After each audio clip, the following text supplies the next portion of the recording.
What's up, guys? It's KB. Make sure you subscribe to the Underground Sports Philadelphia YouTube channel. Click the bell icon down below so you don't miss a single video from us. And thanks for tuning in to another video from Underground Sports Philadelphia. Now let's get into it. Philadelphia, baby, you're going to love it. Best sports fans in the world. Actually, the worst, but that's what makes them the best. Think we're all set now. What is going on, everybody? Welcome into episode number 461 of Underground Sports Philadelphia. A little delayed because, well, if you follow along, I was up in Boston, a.k.a. Foxborough, a.k.a. the land of doom, typically, but it was a success. No, for me, you know. Yeah, I see what you mean now. Okay, but we've cleansed ourselves of those jinxes. A successful trip. We'll be talking about it on the Outside the Box podcast later this week. But this episode of Underground Sports Philadelphia is happening right now. I'm glad it's happening right now because I'm also joined by the guy from Boston, the host with the most, the champion of the Loaded Box podcast, Mr. Pat Pitts. Thank you for addressing me and acknowledging me as your champion of the Loaded Box. You know, it's just nice to be acknowledged as a champion, and it'd be the acknowledgement of the Loaded Box because football season's coming back. The Loaded Box season, it's still in flourishing. We haven't stopped, and we're gonna start revving things up. I don't know if you saw on Twitter, but I responded to Mikey's tweet about he's like doing, rate this draft. Let me see what he did. So I threw in my 32-team IDP league. Oh, I did see that. First of all, 32 teams is ridiculous. I love it. I love that challenge because, as you know, we've talked about this when I do fantasy stuff. Like, I take the full game of football, not just the fantasy element. So now you have the 32 teams, IDP players, you know. So, I have Micah Parsons. It's just Madden. It's Madden, which what do I do anyways? Is just create nonsense teams in Madden. It's nice to have that be a fantasy team and something where I can make money off it. And I'm probably going to because the Detroit Griffins, which I didn't get to pick the name. It's a great name. It is a great name. I feel like Griffins is a heavily underutilized mascot. Absolutely. It absolutely is. And it's just another lion. It's like just a mythical lion, which this is a mythical lineup, which, though, I'm not going to lie. I mean, Jonathan Taylor, Josh Jacobs, and Jared Goff all in a 32-team league. And then you pair that with Micah Parsons, the best defensive player, Isaiah Simmons, and then Yannick Ngakoue. You got a little too much dip on your chip saying that about Micah Parsons on this show. You know what? I speak facts. I'm sorry. I don't know about all that, but I mean, he's no Darius Slay. Yeah, he's no Darius Slay. He's no Hassan Reddick, Brandon Graham, but you got to make do with where your draft position is, and sometimes you got to consolidate a little bit. In a 32-team league too. Anyway, it's episode 461. We got a lot to dive into from the Phils. Horrendous West Coast road trip. Just an unbelievable, kind of scary, and hopefully he's okay, FurkanKorkmaz story with him playing in EuroBasket. We're going to get into the Union like we always do because they're the best fucking team in Philadelphia right now. And the Sixers have a September free agent signing, so we're going to talk about that. And then we'll wrap up the show with Pat Pitts grading my fantasy football team that I drafted for my league that Mikey is the commissioner of, and this is year 10, and I don't know how I feel about my team, so I'm going to get your thoughts on it, being that you are the host of the Loaded Box podcast, which will be debuting on YouTube sometime this week, so stay tuned for that. I'm the champion, Kyle. Look at me. I'm the champ. I'm the champ. But before we get started, make sure you guys are following us at Underground PHI on Twitter, on Instagram. Follow Pitts on Twitter at Pat_Pitts. Follow Matt on Twitter at MattCastorina. Follow me at KBIZZL311. Check out the website, undergroundsportsphiladelphia.com. Subscribe to the podcast feed, Apple Podcasts, Spotify, wherever you get your podcasts, we are there. And leave those 5-star ratings and reviews with your thoughts about Phillies, Sixers, Flyers, Eagles, Union, Wings, Survivor, whatever it may be, because Survivor's coming back too soon, guys. The real ones know, Pitts, who stick around during Survivor season, the ones who stick around at the end of the show with me and Matt breaking down Survivor, know that that has just become an installment of Underground Sports Philadelphia over the last 2 seasons of Survivor. So get ready for Survivor season, everybody. Subscribe to the podcast feed. Apple, Spotify, like I said, and leave those 5-star ratings and reviews. And subscribe to the Underground Sports Philadelphia YouTube channel. You get full video episodes of Underground Sports Philadelphia, the Outside the Box podcast, Top Bins, Get in the Hole, Streamer Season. You'll be getting full video episodes of Loaded Box, The Dan Russo Show, Eagles Enemies. That's 8 fucking podcasts on one YouTube channel. That's better than any cable TV station. It's like every night of Hanukkah just wrapped up into one channel. With a nice fancy bow, especially if you click subscribe. Smash that like button, ring the bell icon so you don't miss a single video we're putting out there on the channel. And comment down below your thoughts on the Phils, the Union, Montrezl Harrell being a Philadelphia 76er, like we'll get into later on in the show. Your predictions for this Eagles season, and anything else that comes to mind, leave it in the comment section below. Shout out to our sponsors who make this show happen. Main Auto LLC, Security 21 Security Systems, Paul J. Gillespie Incorporated, the Dental Wellness Center of Vineland, Pickup, the best place to play and place those prop bets at playpickup.com. We'll get to them later on in the show. Tomahawk Shades, the best small batch eyewear in the game. Pitts, I haven't told you my story of driving home from Boston. You have not. It was a smooth drive outside of a few like flash flood rainstorms, but Yeah, we've been dealing got with that. home, DJ and I, to Vineland, to the humble abode at about 12:30 in the morning. Me thinking, oh, federal holiday, Labor Day. I'm normally off from the day job that helps me pay the bills. No, we booked DJ's flight like 3 weeks ago-ish. No. Your boy had to work on Labor Day. I was laboring away, if you will. So DJ's flight was at 7 a.m. in Philadelphia. Had to wake up and leave my house at 4:30 in the morning after getting home at 12:30 in the morning. Drive to Philly, airport about 45, 50 minutes away. Come back home, get home about 6:20, and then have to wake up at 9:20 to leave to go and work for 5 hours. I'm still recovering. That's why this episode's a little late as well. But Not yeah, all heroes wear capes, man. Not all Tomahawk heroes wear Shades capes. has come in clutch with the Blue Light Plus glasses. Also, unbeknownst to me, they just released new sunglasses named after your boy. The Bennett class is available now. I wish they would have consoled me on them because they're not really my style, but they might be yours. So go to TomahawkShades.com. Use code USP at checkout for 25% off your entire order at TomahawkShades.com. Kenwood Beer, you guys see the new fresh Kenny rope hat on my head if you're watching on the YouTubes. Go check out the merch store because they got the rope hats and they got the It's a Bad Day to Be a Kenny shirts, which are phenomenal. And also use that all-new and improved Kenny tracker at kenwoodbeer.com to see who's got Kenwood Beer on tap in the Philadelphia area. You got to be 21 or older to do so. And, of course, please drink responsibly. And our pals over at Bino Board. It's almost World Cup season, guys. It's a weird year. World Cup happening in the fall this year.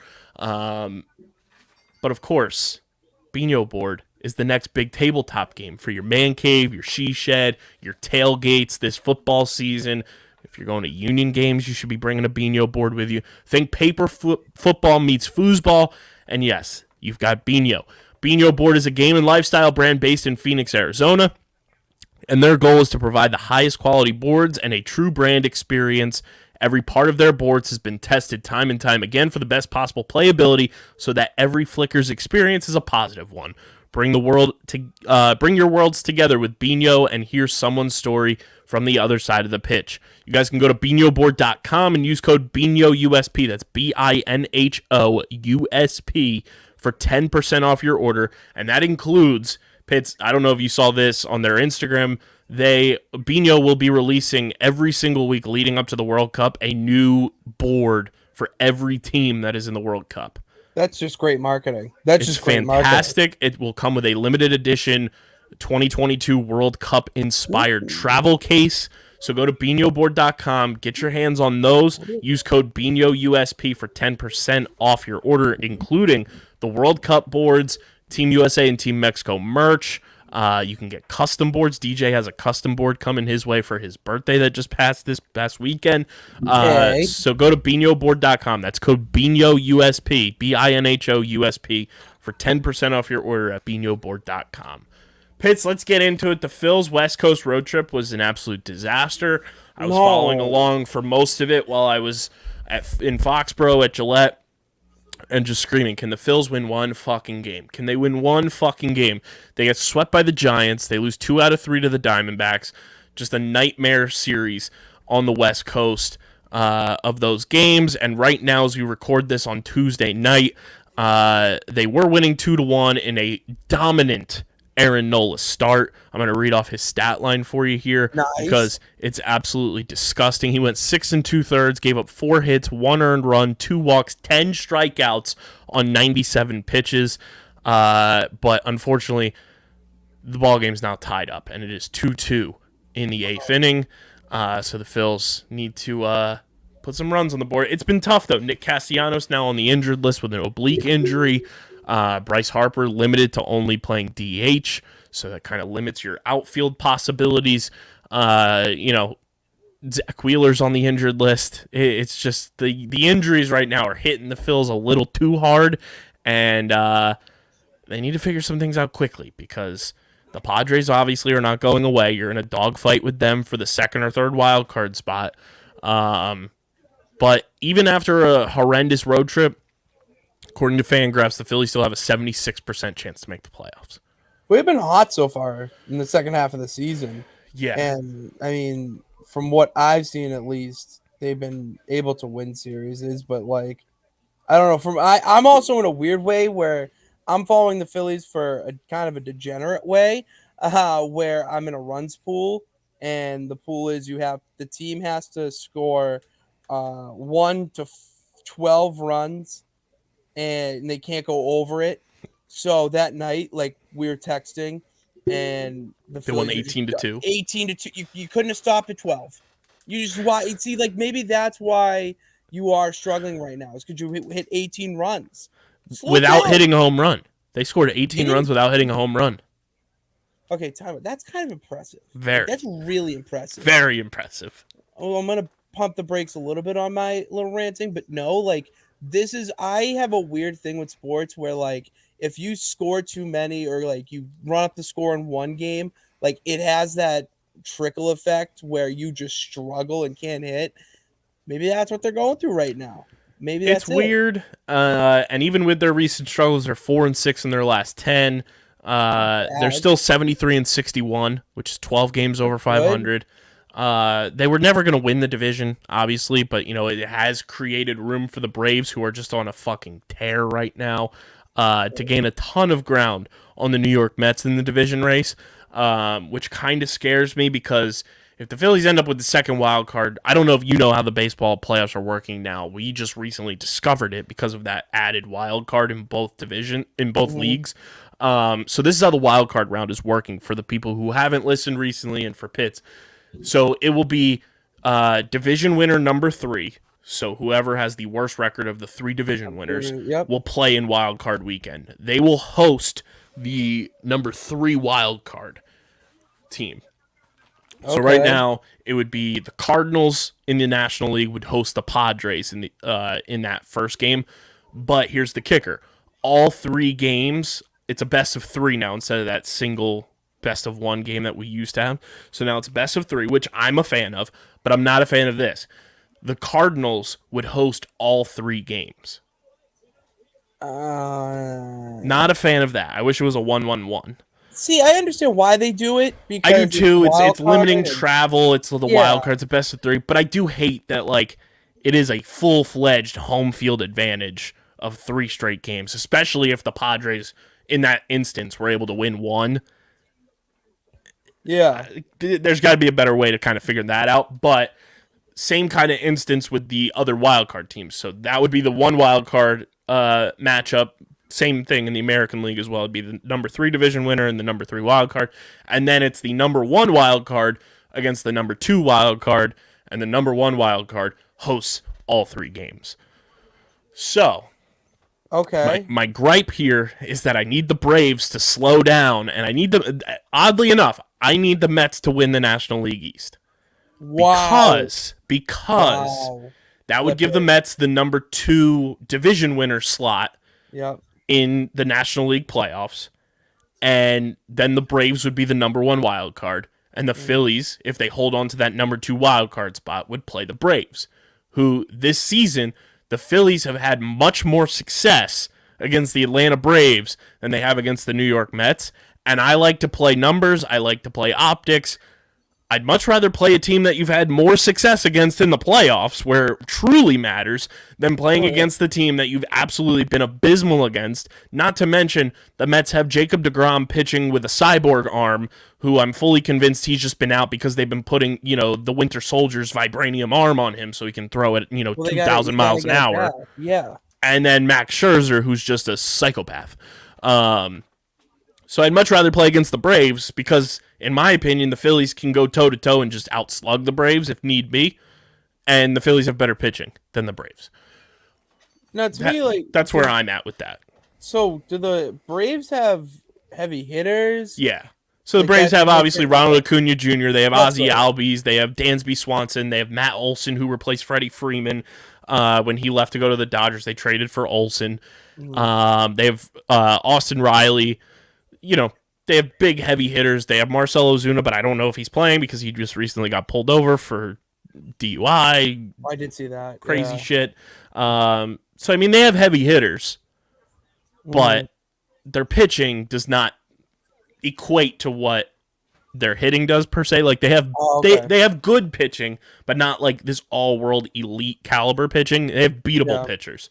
But I think the Phillies in a 3-game series, if you're throwing Aaron Nola, Zach Wheeler, and either Ranger Suarez or Noah Syndergaard in there, the Phillies can win 2 out of 3. Yeah, that's actually, now that you mentioned that trade for Thor at the trade deadline, that just makes it so much better.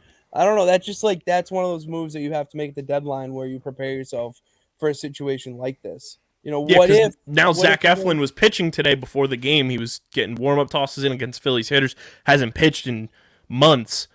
Now that you acquired Syndergaard, you have Ranger Suarez pitching as well as he has.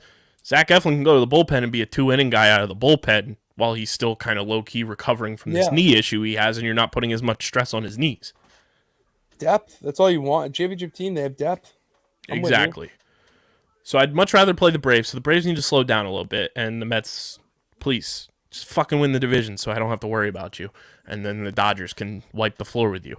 Well, if you got Edwin Diaz coming in to save the game, I don't think... All right, I need your opinion as a Phillies fan on this closer entrance, how it's gone viral, because I have my own thoughts about it. One, it is electric. Like, let's put it where it's unbelievable. It is electric, the whole entrance as a WWE wrestling guy. Like, that plays right into my wheelhouse. However, it's been done before. It's been done a lot. And I just don't get why now it's becoming like this whole thing where, like, here's my thing. Mariano Rivera made it famous with Enter Sandman. It blew up. One, I think it's the most overrated thing in baseball right now, the Edwin Diaz thing. Okay. It blew up because of the camera angle that SNY is using. Somebody in the press box said this at Gillette when we were there for the PLL, and it made something in my brain click, and I was like, yes, that's true. It could be any song that he's walking out to. It's the camera. It's the Joe Burrow running out of the tunnel at LSU on senior day camera angle that everybody's infatuated with. It's following Edwin Diaz from behind as he runs out, making it this spectacle. Yeah, and he goes on the beat too. So it could be any song if he was going on the beat. It just, it's aesthetically pleasing to the eye. So I see where you're pointing from that camera angle. And this past weekend, or whenever it was, recently, they had Timmy Trumpet perform it live at the stadium at Citi Field during a regular season game. Now, if I'm the Mets and I'm Edwin Diaz, and we know we're going to make the playoffs, why would you blow your load that quickly and have that happen in an August or early September game when you could have had Citi Field ready to erupt and cause like a cataclysmic earthquake had you done that during the playoffs? But that's just the Mets being the Mets and not being aware of their surroundings and not being used to being this good as they are reflecting of their record right now, because they're the cicadas. They come around every 19 years, they make some noise, they buzz around, and then they disappear. They are the cicadas. It's a cicada year for the Mets. Okay, I'm with you there. But I think the Edwin Diaz thing is so overrated, especially when you find out that the Braves catcher, Wilson Contreras' brother, his walk-up song is the same fucking song. It's not like this song is exclusive to Edwin Diaz and he's the only one using it. No, you have a catcher in the same division on a team that's fighting for the division title with you using the same song as his walk-up song. That's tough. That's tough scene. Tough scene. That is just, imagine being that guy, being like, yeah, I've done this. This is my walk-up song forever, and you're getting overshadowed by the closer for the Mets. That's tough. There's been way cooler walk-up songs, too. Like you said, Mariano Rivera, Enter Sandman, fantastic. Even when Jonathan Papelbon was with the Phillies, he walked out For Who the Bell Tolls. Well, he came out to Shipping Up to Boston. Yeah. That was the most, and it was like the screen, it was like the whole presentation of it was so ahead of its time in my eyes, because like it just made him a larger than life character. Where I get the same idea with Diaz, and I'm not gonna. I mean, I agree he is when you do that, but it's just I don't like how it's gone viral for the same reasons that the other guys, and it's like, as you put it, it's the angle. Mm-hmm. I mean, it is sick. Like I to be honest, I think I like the song more than the entrance. Like that song has became like blasted on my gym playlist now, but. Yeah, I don't you kind of put it in a good perspective there. Is why would you waste Timmy Trumpet to come out in like September? And why wouldn't you do it in October, game 3 of whatever series, and make it into this like larger than life moment in the playoffs where like it's a random afternoon? Like people are just gonna remember, oh yeah, he played it one time. No, that's gonna Met. Exactly. Oh, which perfect segue into, the Mets, the Braves, the Phillies. It is the NL East run differential brought to you by the pals over at Pickup. You guys can go to playpickup.com, start playing the hottest headlines in sports. NFL season right around the corner. Get your preseason, season-long props in for the NFL. Get your playoff props for baseball, preseason NBA, college football. Everything is available at playpickup.com. Rack up points on your fan profiles, cash them in for prizes on the Pickup Marketplace. Working on getting some text codes available because I've seen them starting to roll out for people. So working on getting our text codes so we don't have to do this whole mumbo jumbo wordsmith stuff. You can just text this number and boom, here's our props. Because we're not really bloggers. We give you the video and podcast content. So if you can just text the number on your phone, it's that easy. But go to playpickup.com, start playing those headlines. Pitts, the Atlanta Braves have overtaken the Mets since you've last been on the show in the NL East run differential. Although they're still in second place only by a game, the Braves at a plus 155 run differential this season. The Mets now at a plus 121. The Phillies still standing pat in third place in the NL East and third place in the NL East run differential at plus 65. The Miami Marlins at a minus 92. Nice. And the stolen franchise no longer in the basement of the Major League run differential. Washington Nationals still at a whopping minus 200 in the run differential department. But the Pittsburgh Pirates, which is great for me, and a season-long prop bet that I placed all the way back in March that the Pirates would have the worst record in baseball. It's getting closer. I'm sorry, Pirates fans. I'm sorry that I'm rooting for your team to be bad, but in the end, it'll be good for you because you'll get a better draft pick. The Pirates against one fan, really. I mean, do you know anyone that is a Pittsburgh Pirates fan? That's valid. I can't name you one. I mean, I know one because she was my teacher Quinnipiac. That's it. That's really, I've never met another Pittsburgh Pirates fan. And I know a lot of people from Pittsburgh. Yeah, the Pirates sit at a negative 209 run differential on the season. They are, I believe, 2 games, if my math is mathin', behind the Nationals in terms of getting to that elusive worst record in baseball, which will be great for me. And then leading the way in run differential this season are the LA Dodgers at a whopping plus 291 run differential on the season. And pitch, just for laughs for you, your Boston Red Sox I don't want to know. only at a minus 45.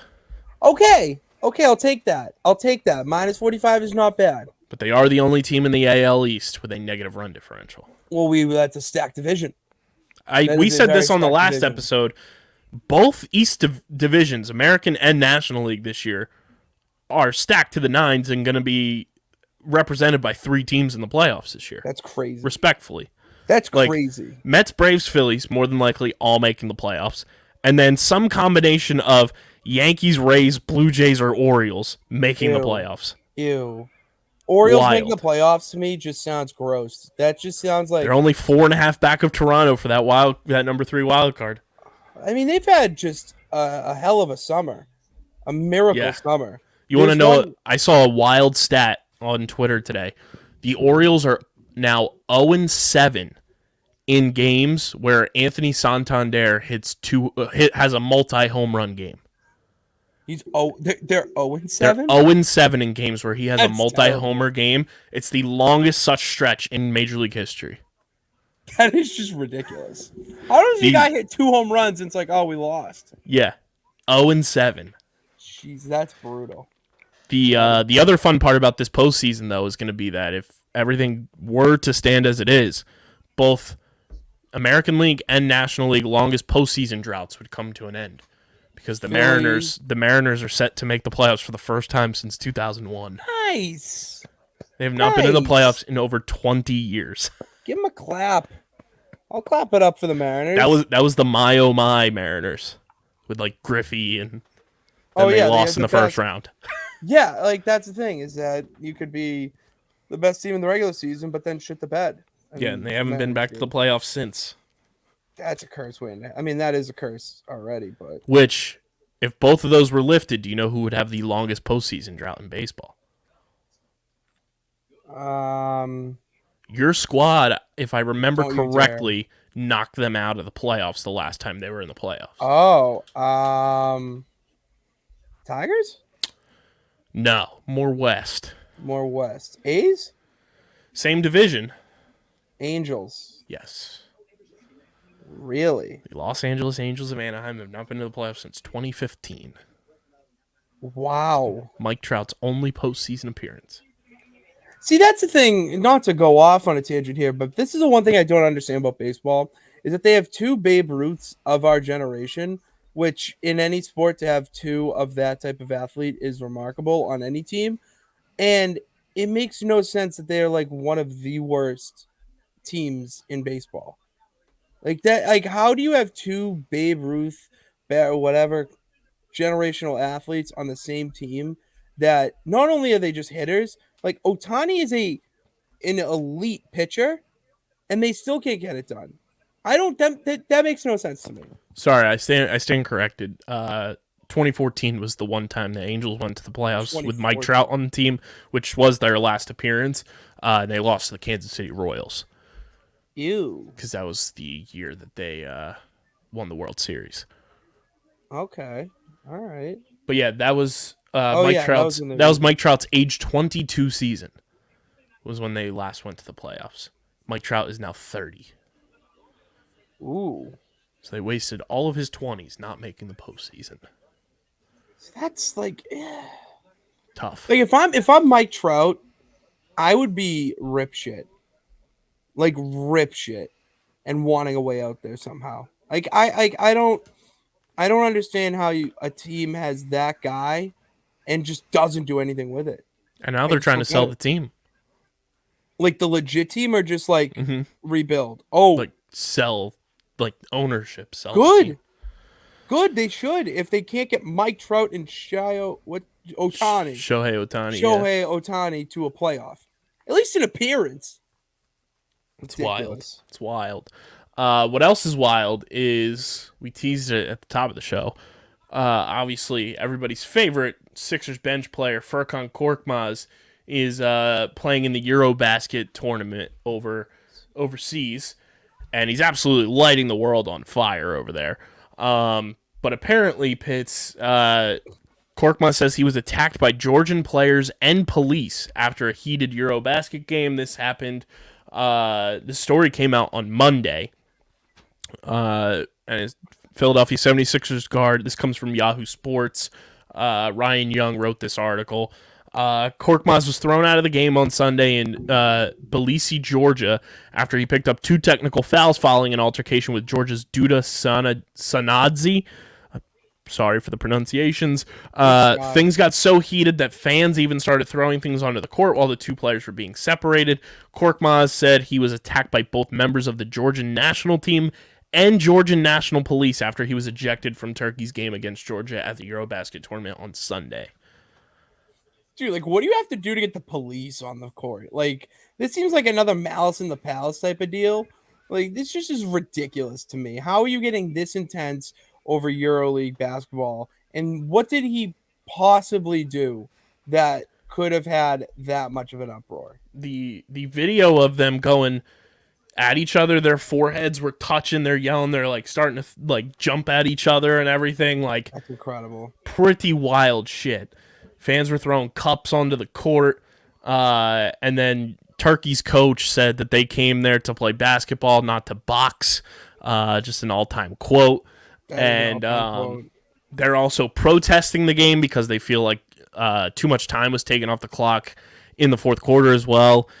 Just a wild scene in EuroBasket going on. A bunch of players from the NBA playing in EuroBasket as well. Nikola Jokic is playing over there. Luka Doncic is playing. My God. I believe Giannis is playing as well. FurkanKorkmaz is playing at an all-star level over there. And he's also catching the smoke from the Georgian national team and police, which is just insane to me. See, the thing that stands out to me, what you said was, or what we talked about it before, was that this wasn't just like, yeah, he got thrown out, crazy scene, whatever. No, they're protesting the game because it went into double overtime. It was a nail biter. 88-83 final score. That's very low scoring for double overtime. Granted, it is FIBA. It's not NBA. It is different. Different rules. Tomato, potato. But yeah, like, it's just, to me, like, the story of the game is being overshadowed by Korkmaz, where, like, they should protest the game because like, it took double overtime. They still lost. Oh, let's also not forget Turkey's coach Ergin Ataman was also ejected in the second overtime and was replaced by assistant coach Hakan Demir. Oh, so everyone was just getting their asses tossed. This is incredible. It's just an unreal story. Hopefully FurkanKorkmaz is okay. Yeah, but just like, I feel like that is such a lack of accountability and responsibility on the hands of the police over there. Like, to be getting involved in something with shit that's going on the court is pretty ridiculous and shouldn't be occurring. And that's just like to me, that's just a failure in terms of like safety and precaution for the entire tournament. Because, like, who's to say if, somebody from Turkey was in the stands that was, not FurkanKorkmaz, but some type of altercation happens there. What happens to that fan if they meet the police and, other members of the Georgian national team or whomever in that hallway or wherever they're being escorted to? Who knows what happens? Like, it's a very weird situation, but hopefully Furkan's okay. But just an insane story that I felt Pitts would absolutely love. And when I told him like the synopsis of it before we started recording, his eyes were bulging out of his head the entire time. Dude, they still are. It's one of the most absurd stories I've heard in so long. Like, what caused? First off, you didn't even mention that the game ended in double overtime. But when you first started this, like, you're like, yeah, he got kicked out, and then told him, I'm like, what the hell did he do? And then you went to, oh yeah, and the final score was this in double overtime. Like, that must have been in an absolute electric game. And then you throw in that drama, like, all time. Stupid. All time. Just crazy shit. And hopefully Furkan's all good because Sixers are going to need him, just like they're getting a new backup center to come into the fold and make people question so many things, because we thought it was going to be the Charles Bassey and B-Ball Paul show behind Joel Embiid going into this year. Well, MONSTATREZZ is here. Montrezl Harrell signs a, I believe, 2-year contract, according to Woj, with the Philadelphia 76ers. I'm going to pull up the tweet here from Woj, dropping the Woj bomb tonight. Yes, a 2-year, $5.2 million deal with the 76ers. So MONSTATREZZ reunited with Doc Rivers in Philadelphia now. I've always been a big fan of Trez. I think he's a very fun, just like in your face, like fan favorite kind of like tough guy, gritty guy that every basketball team needs. Like I group Trez in kind of like the category that you'd put like the Morris twins in, that you'd put like, that scrappy guy who's gonna, ignite the team when they need that boost. Similar to Mike Scott when he was with the Sixers, like very similar ilk in my brain where I put Trez in terms of like that type of teammate. Like he's the type of guy that you hate when he's on another team, but when he's on your squad, you fucking love it because you know he's gonna ride or die for your squad. I'm excited. He's been one of my favorite players, like of that, bench type guy, backup big man guy. And now he's with the Sixers, and I think it's a solid move for the Sixers. He's got familiarity with Doc and Sam Cassell when they were with the Clippers together. And it's just good news for Joel to just have another, quality backup who can do some fun things with some guys that are on this team. Well, that's the thing, too, is that he's a great backup for Embiid when he gets into foul trouble or just needs a rest. Because you said it, he's a good defender. He's not someone who's going to put up flashy numbers on the stat sheet. He's going to be someone that is defending hard in the paint and can go up against those bigger guys, try to get boards, which is exactly what the 76ers need. You need size coming off the bench. And not only that, like the fan favorite element is such a huge factor, especially in home games. I mean, you see that guy pop off the bench. The crowd goes off of those type of players.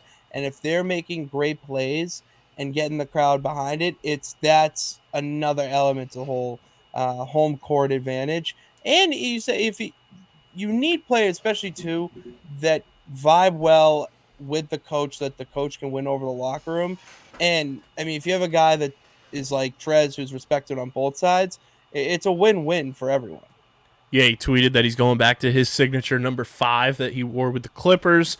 He spent last year between the Wizards and the Hornets. And last year's stats were not bad. Like for the type of player that Trez is at this point in his career, where he's going into his age 29 season, which he's younger than I thought he was. But last year, 71 games between the Wizards and Hornets, averaged 13.1 points per game, 6.1 total rebounds per game, and 2 assists per game. Field goal percentage was 64.5%, shot 23.5% from 3, made almost 72% of his free throws. Like, that's quality production for a guy who's, a backup big man who's going to be on a playoff contender, who's going to be around guys. Like, I know you're not a fan of the guy sitting behind me, but he's going to be on this team doing big things. He's going to be with Tyrese Maxey. He's going to be with Joel Embiid. I like this move a lot. And will it limit Charles Bassey? Will it limit B-Ball Paul in some aspects? Maybe. But I still think those guys will get quality rotation minutes. B-Ball Paul tweeted tonight that, he's good over here because someone was like, fire Doc. And, well, I do agree with that. B-Ball Paul seems to be fine. So I can't hate on my guy, Doc Rivers. I forever love Doc Rivers. Doc Rivers still thinks he's 2008 Doc Rivers in 2022, 2023. So I think he's 2008 Doc Rivers. So I think that's the issue. You enjoy that because he's certainly not. But I like this signing of Montrezl Harrell. I think it's a quality signing. We'll see how it goes. And I'm even a little more intrigued knowing that he's only going to be 29 going into this year. He's 29? He's my age. Bro, I didn't know that. Yeah. Bro, I thought he was like 32. Been in the league since he was 22 years old when he debuted with Houston. This is here it is. I totally forgot he played for the Rockets his first 2 years in the league. I did too. This is just another Daryl Morey going after a former Houston Rocket that he was with. Oh, back in the theory. I mean, because you're really connecting dots here. I'm going to read this off for you, Pitts. Oh, okay. The Sixers' offseason moves have included the following. Obviously, they extended James Harden. Obviously, Daryl traded for him last year. So that was the beginning of the James Harden-Daryl Morey connections with the Rockets and everything. Let's pull up the roster here. Sixers roster. So then the Sixers also went out and got P.J. Tucker in free agency. Yes, we talked about that. I was on the show last for that. Yes, formerly with the Houston Rockets at one point. He was the center for the Houston Rockets at one point. Sixers also went and got Daniel House this offseason, who, to famously re-jog your memory, was the player from the Houston Rockets who got kicked out of the NBA bubble for bringing in somebody to his hotel room. Bro, he's just grinding out here. It's hard in them streets. The next player, Trevelin Queen, also was drafted by the Rockets. DeAnthony Melton, traded for, when we traded Danny Green on draft night, was drafted by the Houston Rockets when Daryl was with the Rockets. That's so funny. And then, yeah, that was the last one. And now today, Montrezl Harrell, now back with Daryl Morey, James Harden, and the Houston Sixer Rockets. That's so funny. That's so funny. You guys are just, like, I mean, to be fair, that Rockets team could have won the finals. And to be fair, we have a younger, more agile Chris Paul in Tyrese Maxey. Oh, good. I thought you were about to say someone that I've never heard of, and I was about to be like, who? What? But no, yes, I would agree. Maxey, who is he's the king of the city now. No, he goes to the Phillies game earlier, the past couple of weeks. Then he goes to the Union game, bangs the drum at the Union game, and the Union win. Like, he's the king of Philadelphia right now. I mean, it's a good place to be with him, and especially the guys he's playing with. You get Harden, Embiid, him. I mean, he's very athletic, and what he does better than I think Chris Paul does is he's a better pure scorer. Not, you know what I mean? But so, like, if you compare that with Harden and Embiid, like, get those three going, it's going to make it tough for my guys up north here in Boston to make some noise. They'll make some good games, though. See, that's what I like. Is I like opening nights against Celtics for the Sixers. Thank God. Well, do you hear who the Celtics might be trading for? No. I'll give you a hint. One member of the banana boat squad. Who? Carmelo Anthony? Damn right. Good He's luck. He's going to replace Danilo Gallinari, who tore his ACL. Yeah, it sucks for you guys. It does suck. I'm not gonna lie to you. I actually was really excited to see him play. But if we get Melo, to be fair, there has not been a time in my life where I've said, you know what, Melo would make a good addition to the Celtics roster this year. This is the first year I can confidently say that it would not be a bad addition to the roster. Melo being a New York guy, being a Syracuse guy, and then going to the Celtics seems so sacrilegious. Well, I mean, Paul Pierce grew up in Inglewood and was a Celtic. Fair. But I mean, also, Melo also did the whole Knicks thing, and oh, well, yeah, that's the other thing. He wasted his career away with the Knicks a little bit. Valid. And then, couldn't win anything. But now he comes to Boston, learns what winning is, plays with Tatum. I'm just so happy that the Knicks did not get Donovan Mitchell. Me too. I'm just very so happy. I don't really... Knicks fans do not deserve happiness. That's the thing, is I don't hate the Knicks. I just something about Knicks fans. They're just so obnoxious for no reason for a team that has done absolutely nothing. Yes, over the nothing. last 30 years. I can't tell you the last time they won a playoff series. They got one taste of the playoffs a couple years ago when they played the Hawks and everything, when Side Talk blew up and everything, which they do great work, but Knicks fans, like, they thought, oh, this is it. This is the team. Julius Randle's going to be a superstar. And then he comes back down to earth and does what Julius Randle does. Yeah. And then they give R.J. Barrett $120 million, and they sign my guy Jalen Brunson, which broke my heart, to a max contract as well. And that's their big splash. Kemba. Not that Jalen Brunson's a bad player, but he's not the guy you build your team around. Well, they have I almost a Braun breaker. They signed Kemba Walker too, and I mean, I'm not. He did nothing. He's done nothing. He's just like one of those guys where he is the college player. You know what I mean? Like he's just a perennial. Everyone just thinks of Kemba at UConn and think that's the player he is, and it's just not the case anymore. He's never going to be that again. We've seen it. I tried to root for it. I couldn't. That's why when he left, I was like, all right, happy trails, because it doesn't fit. And his style kind of outdated in this league right now. And I don't even think that it's his style. It's just like he's been so injured that it's debilitated what his game once was. And he's just a slower player. It's very similar to like Derrick Rose.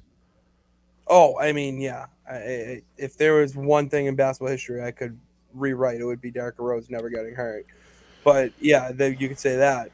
You could say that like it's the same thing in a way. Because once you go through that injury, I mean, how long did it take him to get recovered with the Celtics? And he barely made it for the Eastern Conference Finals Eastern Conference Finals. Like, you really want to trust that if you're the Knicks? You know what I mean? Like, it's not a good look. It's tough. Last little NBA thing. Obviously, Patrick Beverley gets traded to the Lakers a couple weeks ago. Did you see his quote today when he met with the media? I did. I hate Pat Bev. I'm sorry. Did you hear what he said? I heard a lot of quotes. They said, one of the reporters said, so you get to play with LeBron James and Anthony Davis. And he said, no, they get to play with me. No, they get to play with me. I made the playoffs. They didn't. What a fucking quote. That was an unbelievable line. Like, I will give him that. Like, there are little spurts of greatness where he does speak like that and has great quotes. But, like, dude, I just can't stand him. Like, he just is this talking little head that just, he may say his work backs up his play, or his play backs up his talk, but I don't get it. I don't care. He's That's where you and DJ have something in common about the NBA. He hates Pat Bev. I can't stand Pat Bev. He has denounced his following of the Lakers this year, because obviously he's a big LeBron James fan. He's a LeBron fan. He's denounced his following of the Lakers and is full-fledged on the Pistons this year. Nice! Someone's back with me on the Pistons. Let's go. Cade Cunningham, baby. The team that everybody, though, should be watching right now in Philadelphia Pitts is the Philadelphia Union, who, even though you're a New England, you're a Boston guy, and you've got the New England Revolution, who go Revs go, or whatever, the 7 seed. I feel like you'd be a huge Union guy. Probably. They have the best goalie in the league, in my opinion, Andre Blake, Brickwell Blake. Stud. A good start. And they currently have a whopping East Conference leading 60 points, tied with LAFC for the Supporter Shield. And I've been saying this for probably about 3 weeks, maybe longer. I brought it up to Matt. I said, do you think that the Union, this was probably when the Union were at 44 points and LAFC was at 50. Somewhere around there. I asked Matt, I said, it's not that far off. Like, do you think the Union could catch up and, win the Supporter Shield, which for everybody out there, the Union won the Supporter Shield in 2020, which is the best regular season record award that you get in MLS. And he said, it's going to be tough because LAFC brought in a bunch of, transfer portal guys from the Premier League to come play for them because they just have the money. It's LA. They have all the investors from the celebrities and shit, so they can just bring in all the players that they want and whoever wants to come play for them. Breaking news, the Phillies just beat the Marlins in the bottom of the ninth inning, 3-2, thanks to the boy Jimmy Siggs, Gene Segura with a single that scores Bryce Harper, and the Phillies win 3-2. Let's fucking go, boys. But the Union now tied with LAFC for the best points total in all of MLS, both of them with 60, and this Union team just keeps rolling. I mentioned it a couple weeks ago, maybe last week's show. Pitts, the MLS record for most wins by 6 or more goals is now held by the Philadelphia Union. No way. All right. They have 4 of such games. All of those games have happened in 2022. And when they happened in a 10-game span. Wow. It's an MLS record. That is... In a 10-game span, they have beaten 4 teams by 6 or more goals. That is so stupid. That is just ridiculous. It's ridiculous. Someone's got to up the difficulty or something. Like this is they're playing on all Madden while they're playing against somebody that's on rookie. Yeah, that's incredible. The next closest team is 3, and they most recently did that in 2018, and I believe they did it in like 1999 as well. Oh. And then there was a bunch of teams that did it twice, but the Union have done it 4 times in a 10-game span in one season. That's just fucking incredible. Next level dominance. That's just fucking incredible. The Union, they're on a roll right now. They won on Saturday against the New York Red Bulls up in North Jersey, 2-0. Another good shutout there. Knock on wood, they have not lost since that unfortunate loss back on August 6th. It's been a month now officially since the Union have lost a match to Cincinnati 3-1. But before that, the last time the Union lost a match, Pitts, was all the way back on June 29th. They lost 1-0 to Chicago. Wow, that is a long time ago. They also had a 0-0 draw to Columbus on July 3rd, which gets you 1 point in the standings. But 2 losses in a 2-month span, pretty much. It's pretty ridiculous. That is like dominant. And like, that is just 5 matches left on the schedule. They play again this coming Saturday at home against Orlando City. Then they go on the road the following Saturday against Atlanta United, who Pitts. They are currently, Atlanta is the 11th seeded team in the East out of 14 teams in the East. Ooh, okay. So that's good. That's good in terms of playing a poor opponent for the Supporter Shield. Then they have a match, which I don't know if this match goes in favor of their points and their record and everything against Pachuca. I think it's just like a friendly, but I will have to ask some of my Union peeps that are more knowledgeable on that if that counts towards anything. Then they play Charlotte on October 1st, and then they wrap up the season at home October 9th against Toronto, which those 2 teams, Charlotte is the 12th team in the East out of 14, and Toronto is the 10th ranked team out of 14. They could. This coming match on Saturday is their most difficult on paper matchup in terms of where teams are seeded in the East, with Orlando being the 5 seed. And obviously, you know, you're going toe-to-toe with LAFC for the Supporter Shield, who are the other team with 60. The Union and LAFC are the only teams in all of MLS with at least 60 points.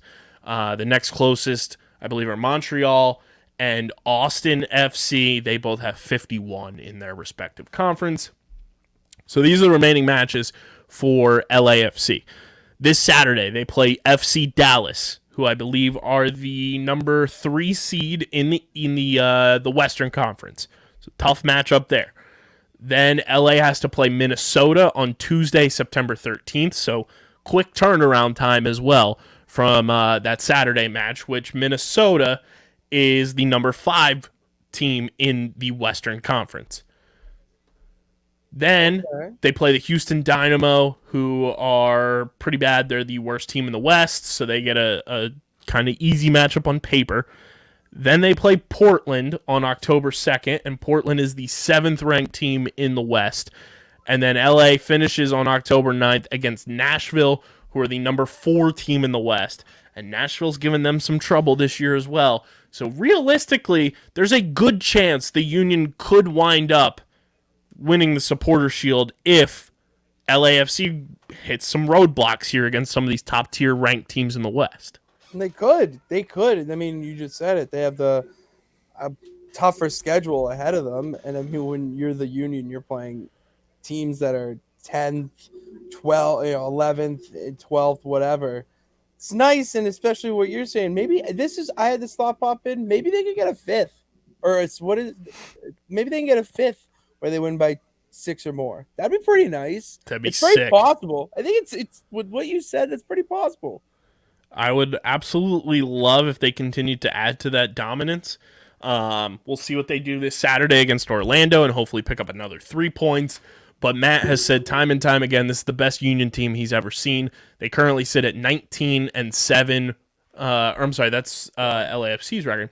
The Union sit at 17-4 with 9 draws on the year. And their goal differential, Pitts, they've scored 63 goals this year, and it only allowed 21.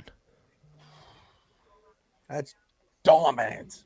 42 in the goal differential positivity there, which is the best goal differential in all of Major League Soccer. Absolutely blows LAFC out of the water, who only have a 27 goal differential on the year. The next closest goal differential in the East, in terms of just how dominant the Union have been, is NYCFC, who have a plus 13 goal differential. Joseph Rundon, yeah. Wow.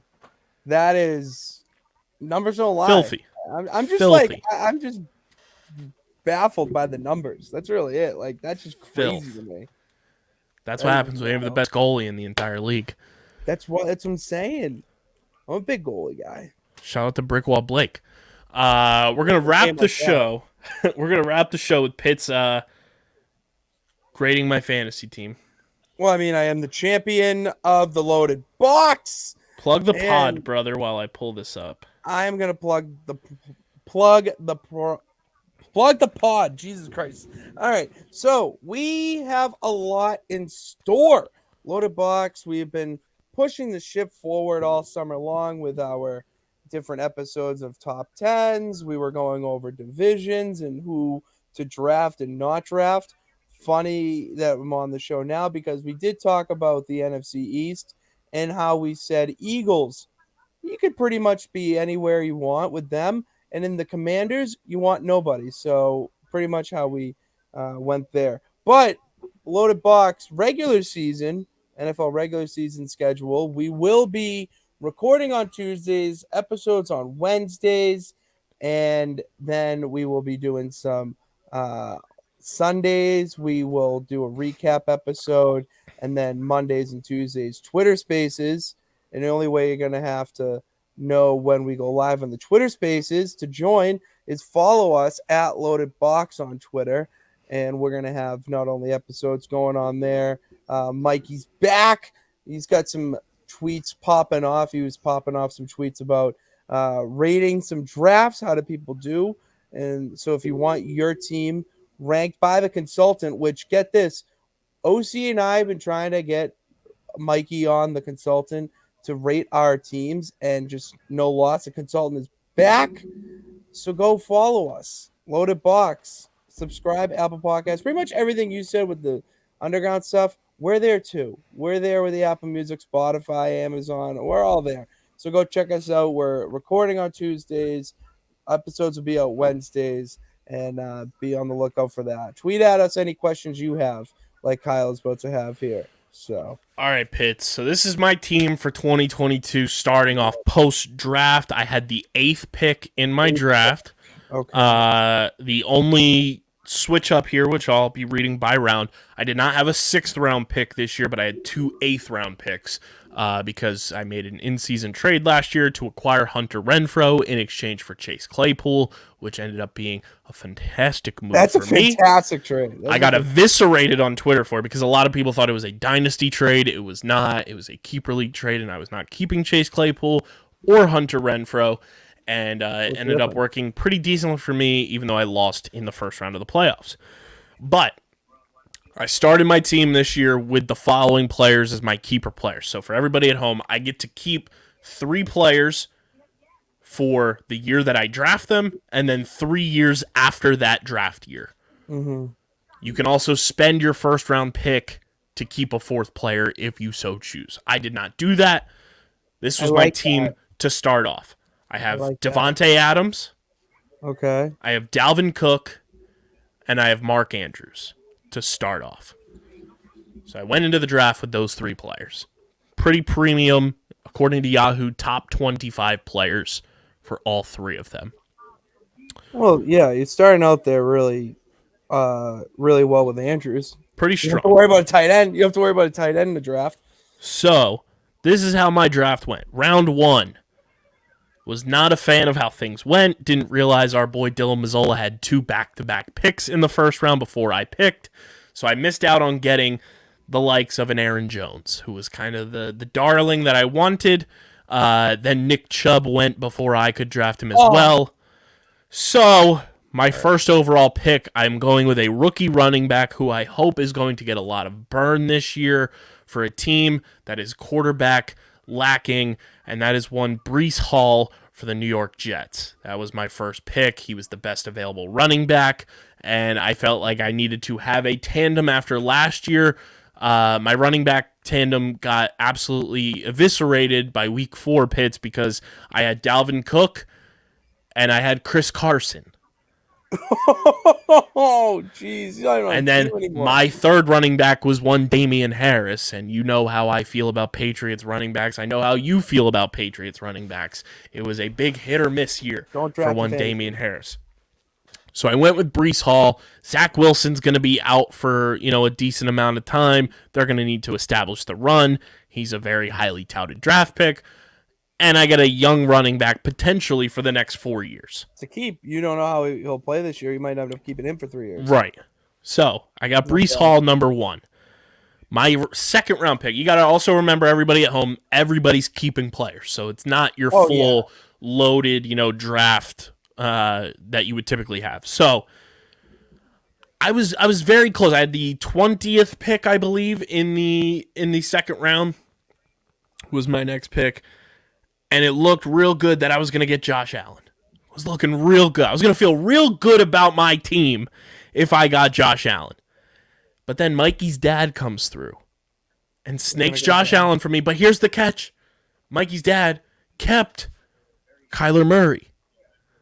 So now he's got Kyler Murray and Josh Allen, and I lose out on Josh Allen. So my quarterback this season, and I'm kind of excited that this guy's my quarterback because I like this team. They're a rootable, very fun team.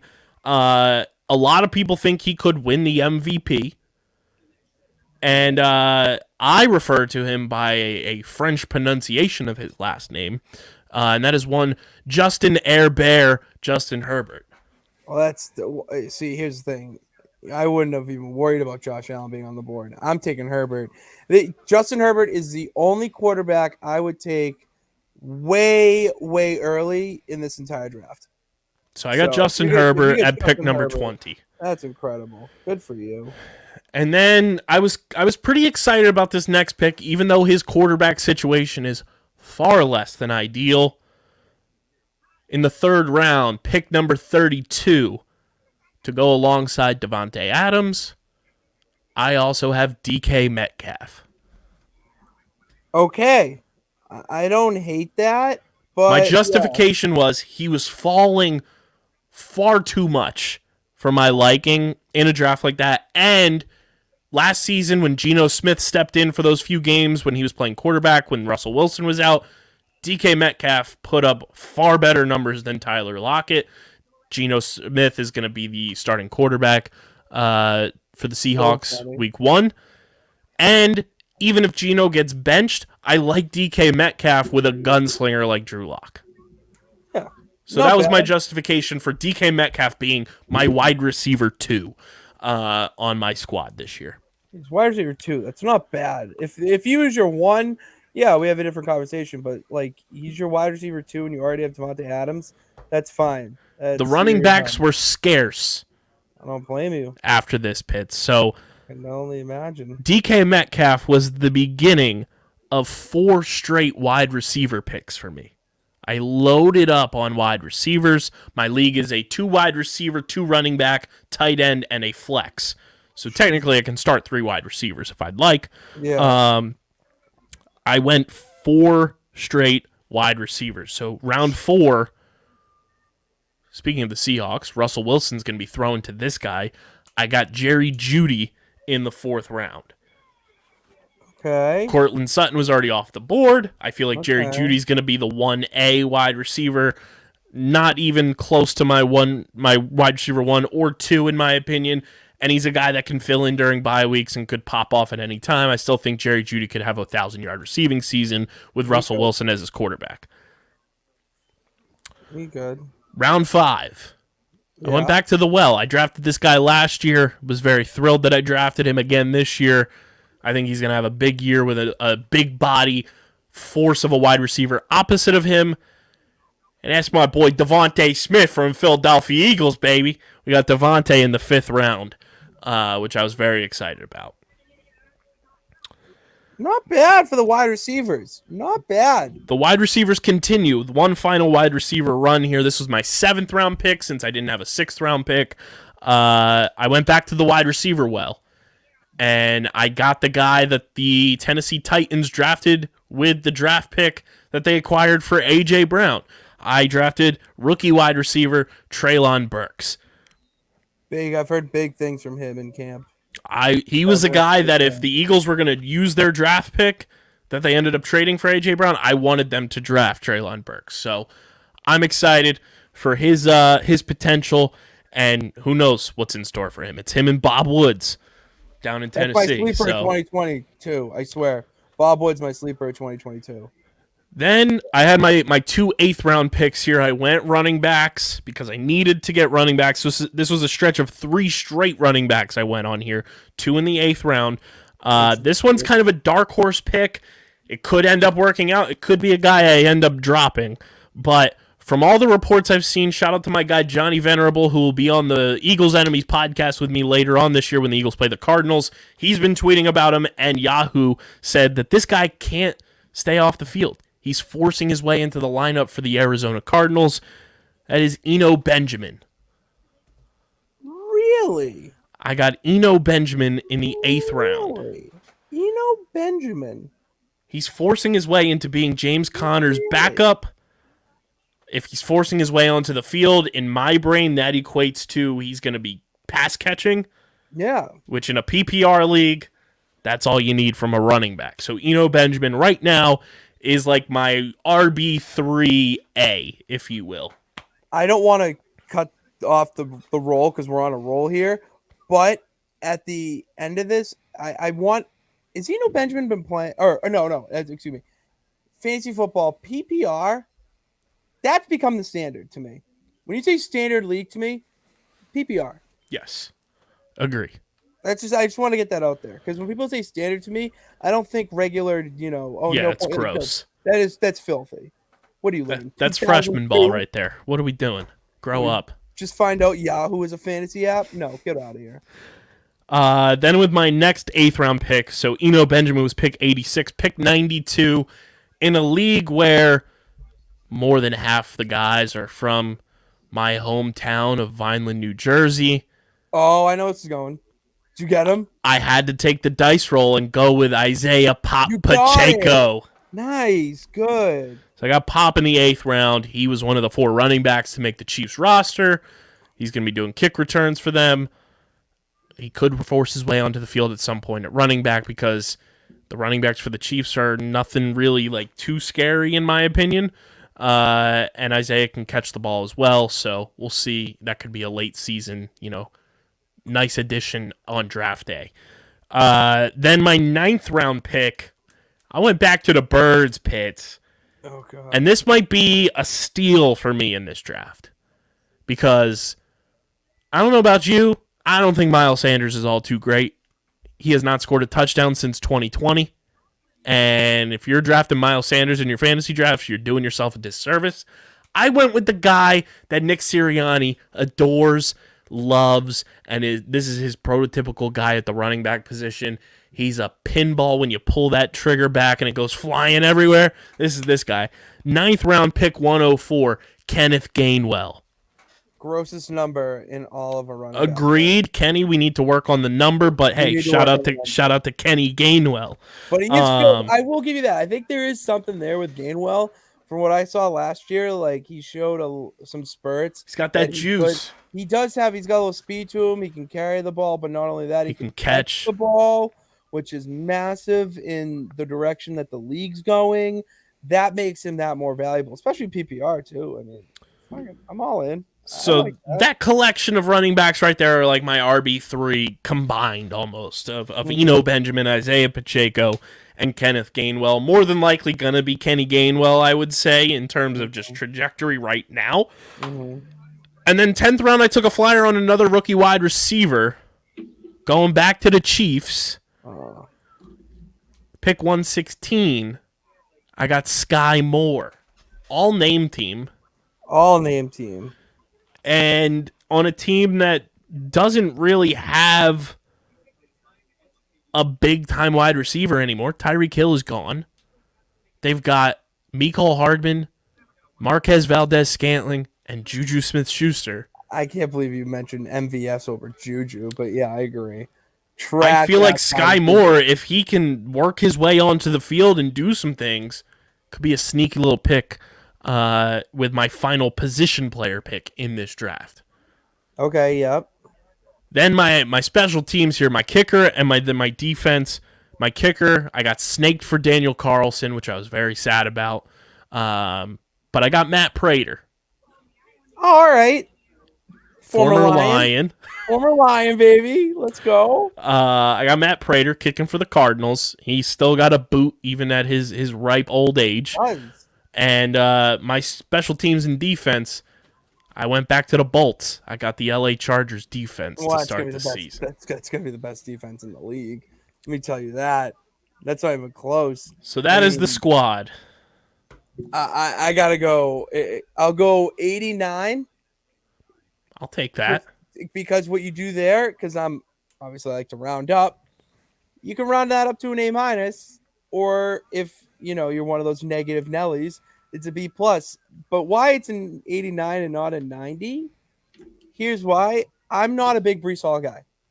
I'm not. That's fair. I'm very undecided on him. I just know a lot of people are big on him, and I know Zach Wilson's going to be out, so they're going to need to, how the pundits say, establish the run. Yeah. And Breece Hall seems to be the guy there, so you don't spend a second round draft pick in the NFL draft on a guy if you're not going to play him an exorbitant amount. See, and Michael Carter's still there too. I like Michael Carter a lot. I drafted him a lot in leagues. So, but Justin Herbert is unbelievable to have your quarterback with Devontae Adams, DK Metcalf, and Jerry Jeudy and Devontae Smith. I mean, that's a very stacked wide receiver room for you. And then Dalvin Cook, I love. I just want him to stay healthy for a whole season. Me too. I would love for Dalvin Cook to stay healthy, because I think he could be a top 3, maybe even top 1 if he just stayed healthy.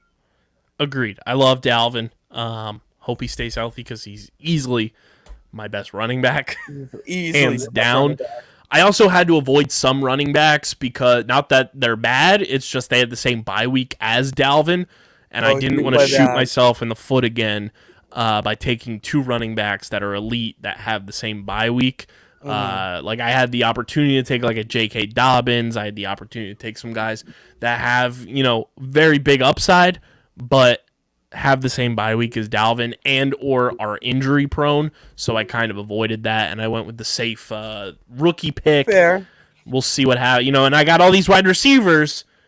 could potentially parlay that into a trade for a running back for somebody later in the season. That's where my mind went too. It's like you have so many wide receivers, you can just dish that out. And like if you get rid of Jerry Jeudy or DK Metcalf, like you still have Devonta Smith and Devonta Adams and Treylon Burks. And Treylon Burks, who's going to start. Like you're set. You're fine. And the only thing that I did that some people might question is I didn't take a backup tight end with Mark Andrews being my only tight end. But I don't have to worry about a tight end until week 10 when Mark Andrews' bye week is. So exactly. I have 9 weeks to just ride the train of Mark Andrews catching every single pass from Lamar Jackson because they don't have a true wide receiver one. What are you talking about, dude? Sammy Watkins is there. No, Sammy Watkins is in Green Bay now. Green Bay now. I forgot because he's so irrelevant. Oh, but Rashad Bateman's good. Rashad Bateman's there. That's I will say that in a I like Rashad Bateman a lot. But like, bro, who else are you fucking throwing? Oh, I'm sorry, it's Scottsdale. He's in Scottsdale now. Yeah. So. Cardinals fans will not let you forget that Hollywood Brown now plays in Arizona. Fucking, it's brutal. I hate the Ravens passing offense, but not bad. It's a good draft. I give you that. It's a nice 2 thumbs up from Patty Pitts over there. I'll take it. Make sure you guys check out the Loaded Box podcast coming to a podcast feed near you this week as fantasy football gets underway Thursday night. Rams-Bills. Big way to kick off the NFL season. And the Loaded Box podcast will be coming to the YouTube channel as well, so stay tuned for that. Make sure you guys are following us at UndergroundPHI on Twitter, on Instagram, Facebook.com/UndergroundSportsPHI, Twitch.tv/UndergroundSportsPHI. We will have Matt and I our leg of the hashtag Road to 1K Gauntlet Challenge for you on Wednesday night on Twitch, so you don't want to miss that. Check out the website, undergroundsportsphiladelphia.com, for all of our written content. Subscribe to the podcast feed, Apple Podcasts, Spotify, wherever you get your podcasts, we are there. Leave those 5-star ratings and reviews. It helps the show grow, helps more people find the show, and we just want to grow this community even more because apparently the Philadelphia Inquirer doesn't know we exist, and just add them to the list. That up. I was dead ass going to bring that up. I'm like, I'll wait till you say it. We'll talk about it in depth. We ain't on there yet. We'll talk about it in depth on Wednesday night's show, and I just have them in the back of my mind. They're on a list, and just motivates me even more. So shout out to the Inquirer for doubting us. Subscribe to the podcast feed, and subscribe to the YouTube channel. Smash that like button, click the bell icon so you don't miss a single second of the content we're dishing out for you, and comment down below your thoughts on the Union, the Sixers signing Montrezl Harrell, the Phillies, the Eagles. Give us your Eagles predictions. Wednesday night, me and Matt going to go through and predict everything with the Eagles. We're very high on them this year. We did our win totals for every single NFL team last week, Pitts, which was very, very fun to go. We did every single team. Kept a record of it, so we're going to go back and look in January and see how piss poor we did. It's going to be great. I don't care if you have the Patriots winning the division. I don't care if you have them in the playoffs or not. Please tell me you have them over 5 wins. I believe so. Okay, because some asshole said that they were going to go 5-12, and I actually wanted to just lose my mind because Matt had them at 8 wins. I had them at 9. I had them at 9. Fine, that's I can't get mad at that. Like that's a good number. Where we had some guy say, yeah, they're gonna go 5-12. No. Like, no, they're not. But they might not make the playoffs, fine, but they're not gonna go 5-12. Exactly. So yeah, subscribe to the YouTube channel because we're on that road to 1K. Which Loaded Box will have their leg eventually as well once it's up on the YouTube. We're gonna talk about that. We're gonna get that going because I have some ideas cooking, and sneaky OC's very crereative. Sneaky, I have an idea for when we sign off of here that I'll put into your brain that I think might work. Okay. Big thank you to our sponsors who make this show happen. Main Auto LLC. It's the best place to go get your car work done. They're the best in the game. Go check them out if you're in the South Jersey area. Main Auto LLC, Security 21 Security Systems, Paul J. Gillespie Incorporated, the Dental Wellness Center of Vineland, Pickup, Tomahawk Shades, Kenwood Beer, and Bino Board. All of their information is linked in the show notes on audio and in the description on YouTube. This has been another episode of Underground Sports Philadelphia, number 461 to be exact. For Pat Pitts, I'm KB. Until Wednesday night with myself and Matt, we are signing off. Peace.